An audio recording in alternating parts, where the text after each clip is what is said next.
தமிழ்நாட்டு மக்களுக்கு இருக்கிற வெறுப்பு, கோபம், இந்த ஆட்சி தொடரக்கூடாது என்கிற கருத்து, சட்டம் ஒழுங்கு, தினசரி கொலை கொள்ளை, காவல்துறை, அதற்கு யார் பொறுப்பு வகிக்கிற அமைச்சர்? திரு ஸ்டாலின் அவர்கள்.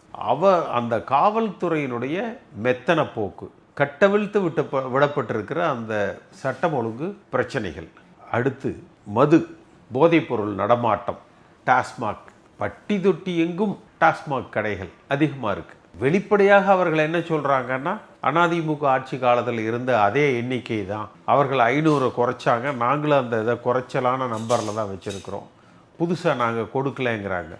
ஆனால் மணமகிழ் மன்றம் என்று என்ன F2 F12 ஏதோ லைசன்ஸ் எல்லாம் போட்டு நீங்கள் பார்த்தீங்கன்னா தெருவுக்கு தெரு, வீதிக்கு வீதி, கிராமத்துக்கு கிராமம், பட்டி தொட்டி எங்கும் பெட்டிக்கடைகள் உள்பட அந்த போதைப்பொருள் நடமாட்டமும் மதுவும் மிக தாராளமயமாக்கப்பட்டிருக்குது. மது